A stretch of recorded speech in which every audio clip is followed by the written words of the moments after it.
I was so dizzy and had no energy that I would have to crawl from my bedroom to the kitchen to the bathroom. There was actually a point where I didn't leave my house for 3 months because I was just that sick. It was hard because you don't know what's going on, you don't know what's wrong. At what point do you start looking into other causes? As a mother, when your kids are sick, your heart always breaks. There's just nothing you can do to make it any better. I felt that there was no hope at that point in my life.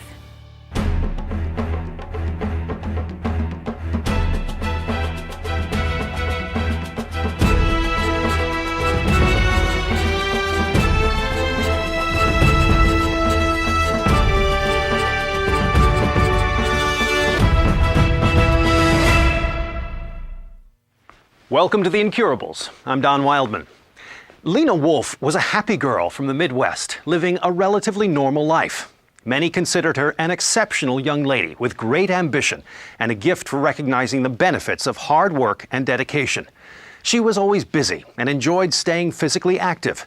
Then, suddenly, the vivacious teenager who couldn't wait to get to her next dance class wasn't able to get out of bed.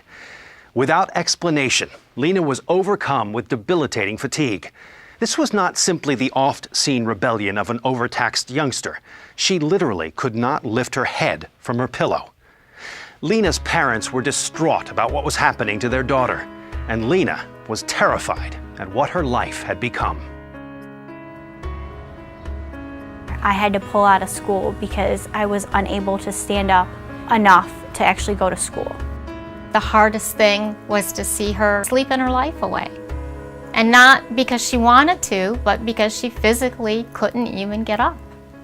I felt really sheltered and depressed, really isolated from the world, from my friends.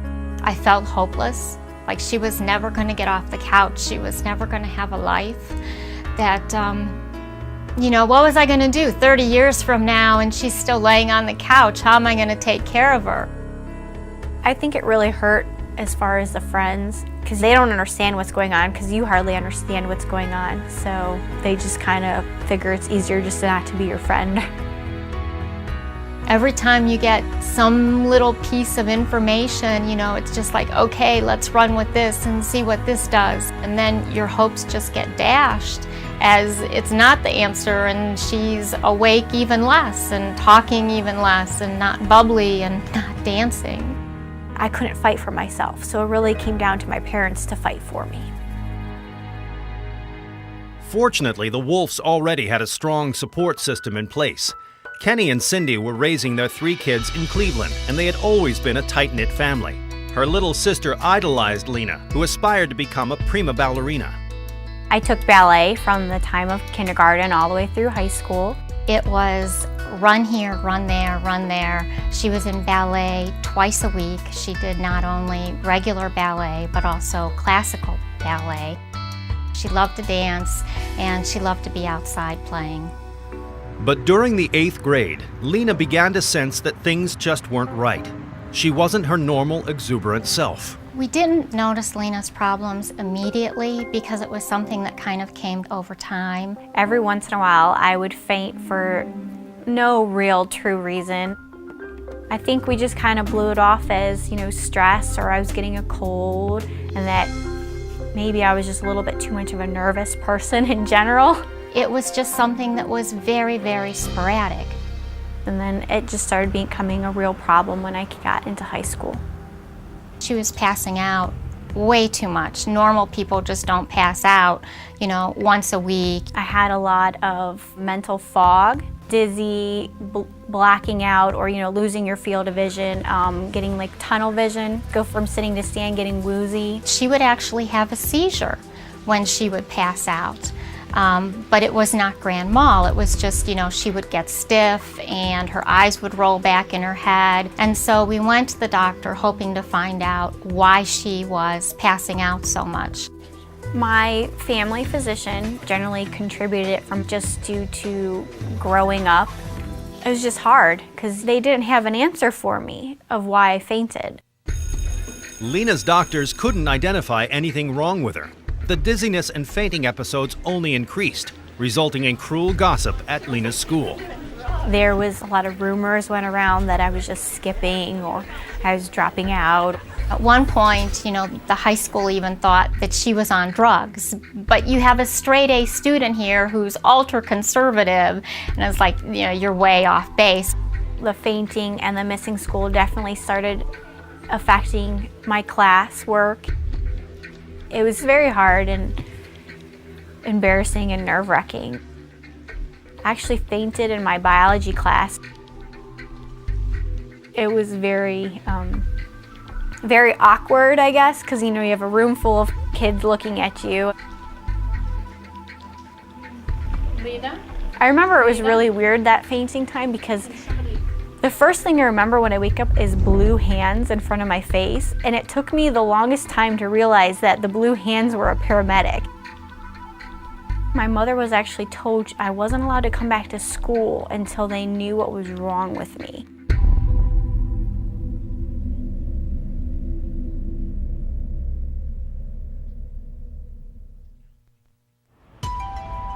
Lena Wolfe's life had been turned upside down. When paramedics rushed the young freshman to the hospital after she fainted in her biology class, the school told the Wolfes that they did not want Lena back on campus until they could explain what was wrong with their daughter. I was at the emergency room for I think three hours or so, and the emergency room said, "We don't know why you fainted." So it was kind of like, well, if you can't figure it out, who can? You want answers. You don't want to be referred on to another doctor. You want to know what's going on, and you want to know now. I would say that both of my parents really pushed to say that this is something other than her just growing up and going through adolescence. So my doctor sent me to Cleveland Clinic, to the syncope lab. I had no idea what the syncope clinic even was, or that such a thing existed. When she first came and she presented her history, obviously she had these episodes for a while. The main thing first is to listen to the patient. The scenario in which the episodes happened are very, very important for the diagnosis. It seemed more of cardiac origin, circulation origin, and that's why we focused in this direction. They did a whole day of testing to figure out exactly what was going on. I had already had CT scans and MRIs, so they knew that all that was clear. There wasn't anything going on in my brain specifically. At first, we want to know what happens to the blood pressure and the heart rate, and what are the symptoms of the patient when the blood pressure and heart rate change one way or the other. So we use the chill test to start with. They start you out laying out flat and hook you up to all kinds of different monitors, and the test doesn't officially start until you're standing upright. And what they're trying to do is see how your heart and your blood pressure and everything reacts when you go from, sitting or laying down to standing. Sure enough, it was positive. I'm like, so what does that mean? Our most important next question is, what is in the circulation that predisposes the patient to this kind of response?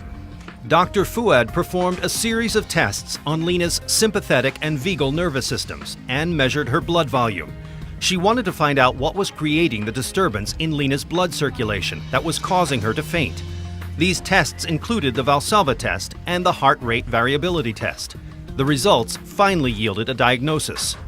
They told us that she had vasovascular syncope, otherwise known as neurally mediated hypotension. And on top of that, she had venous pooling, in addition to she doesn't make enough blood. The mechanism of the vasovagal response is when there is less blood returning to the heart is unable to produce enough blood for the rest of the body. So the brain sends the sympathetic nervous system to accelerate the beating of the heart. So when the heart is beating fast and strong, other types of sensors send other messages to the brain to say the heart is working too hard. So the brain sends the vagal nerve to slow down the heart rate. Now the vagal nerve can slow down the heart rate much too much.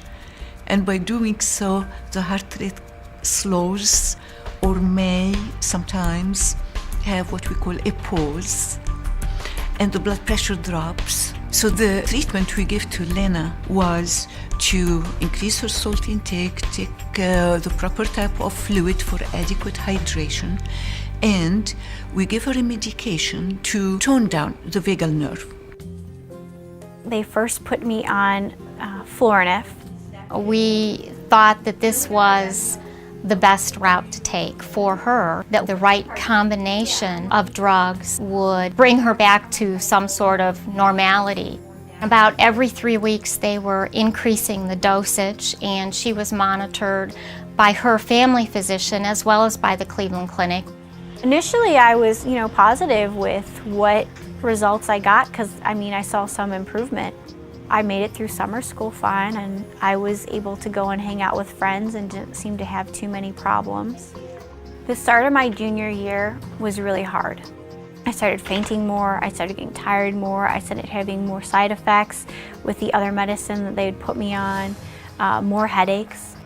By Thanksgiving of my junior year, I had to pull out of school because I was unable to stand up enough to actually go to school. And I started sleeping for about 20 hours a day. There was actually a point where I didn't leave my house for 3 months because I was just that sick. We were constantly going back to the clinic for them to run other tests. I was down there with her one day. It was a normal follow-up. And they ran the EKG. They told us her heart was fine, but that she couldn't miss just one dose of the Florinef. And I'm like, why? She sleeps through most of her medicine. She's not even awake. And he explained to me that if she missed even one dose, that she could have a heart attack.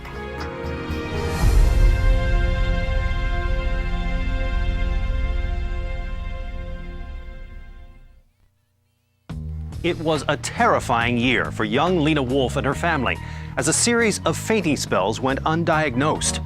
Doctors finally discovered that Lena had a rare condition that caused a dangerous miscommunication between her brain and her heart. Initially, drug treatments helped, but the timing and dosages eventually became so complicated that one missed dose could potentially trigger a heart attack and possibly death. That's no way for a 17-year-old to live. You can't have a heart attack when you're 17. As a parent, you never want to see your child go before you or be sick. That last visit with the cardiologist was really the final straw, and I spent the whole weekend on the internet trying to find answers. There weren't books on this at the time.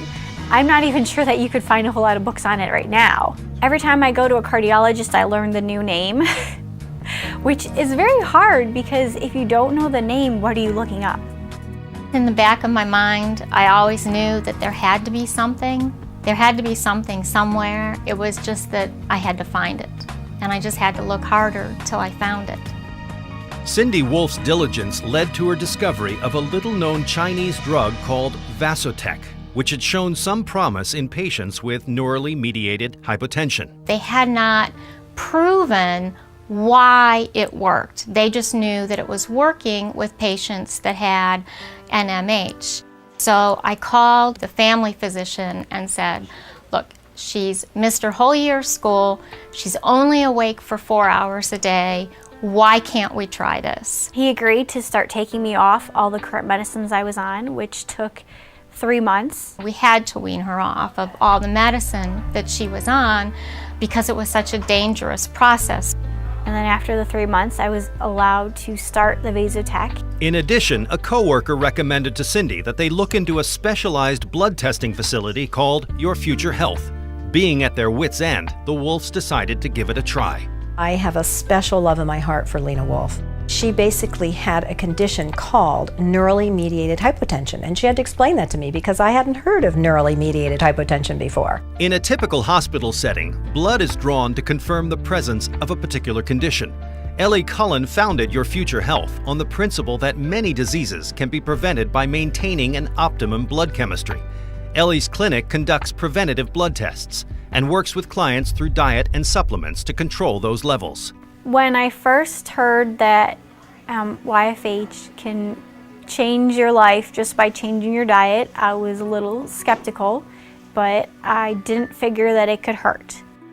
She gives you a health print where you do a very extensive panel of blood tests. They take about 8 or 9 vials of your blood and they send it to a lab, and they do more testing than generally your doctor can do. Lena is yet another sad example of using broad normal ranges rather than the more optimum and closer range that we use. Her scores were all within the normal range, yet she was very, very sick. She tests everything that she can think of, and every time she thinks of something new to test, she throws it on there. When YFH evaluated Lena's blood tests, we were able to identify a number of areas that needed improvements, scores that well within the normal range, but not optimum for her. And they were things like her glucose level. She was overproducing insulin. Second, she had red blood cells and hemoglobin that were not optimum, and iron scores that were not optimum. And this allowed her, again, not to have oxygen going to the brain. Her circulatory scores, although they looked excellent, upon further review on the genetic level, we know that they were not good. We discovered that she would need more lecithin and vitamin C and E. She would also need the fish oil. As we'd say with omega-3 profile test, we knew how very low her EPA fish oil level was, so she would need that as well. And she would need the B vitamins in an effort to dilate the blood vessels and allow this blood to flow as freely as it could to get to the brain. Along with a specific regimen of nutritional supplements, Lena would need to completely restructure her diet. The commitment required was more than simply avoiding a few unhealthy foods. It was a total lifestyle transformation. No pizza, no burgers, no French fries, no pop, no candy. Nothing fun, I guess you would say, at least when you're a teenager, what you would think was fun. She said that I run on protein. I was getting no energy from the foods I was eating because I was eating way too many carbs and not very good wheat carbs. So she put me on a high protein diet. Foods are every bit as important as supplementation. If your body is one of those that can actually pull nutrients out of your foods, you're going to need far fewer supplements. I really tried to get the whole family on board with the no French fries and the no hamburgers. It was a little hard. It's harder than what you think. I rarely see families that have that kind of commitment. Usually they eat the candy bar in front of the person who's not allowed to have it. Without that commitment, I don't think Lena would have had the response that she did. My fatigue level started to initially change, and I started, seemed like I had a little bit more energy with consuming the more of the protein. By the time we got to the end of the summer, she was able to go back to school her senior year for at least half a day, which was a big improvement. I was elated to finally see her go to prom, and there was no way she was going to miss going to prom, just to get her out there and let her have some of that socialization and fun that she basically missed her sophomore and junior year because she was so sick.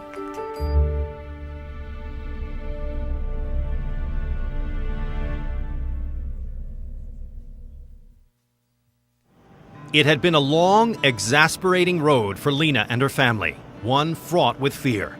But finally, by staying on top of her blood chemistry, they were able to gain control of Lena's life-threatening nerve condition. Today, Lena has finished 4 years of college, has a job, and a bright future. I went to Ohio State University for horticulture and agriculture.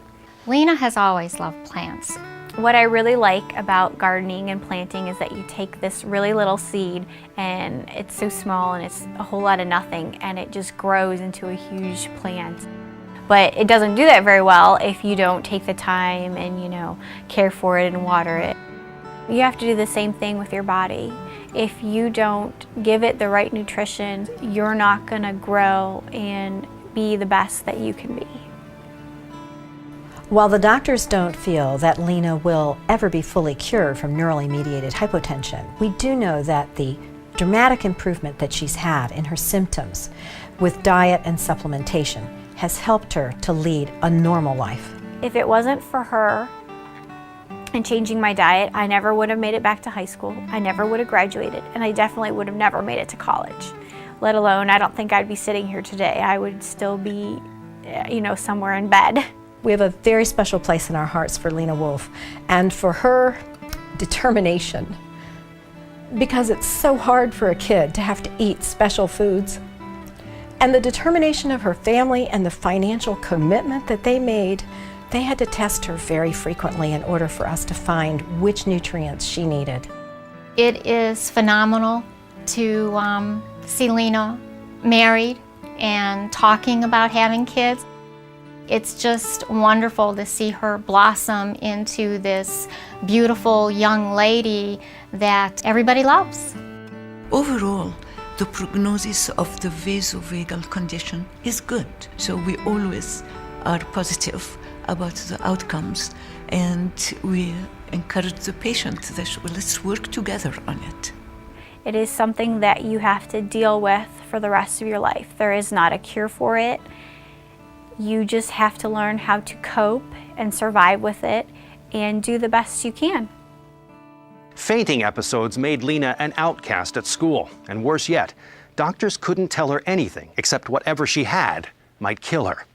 Finally, by balancing her specific blood chemistry with diet and supplements, Lena was able to control her symptoms of neurally mediated hypotension and now leads the normal life she deserves.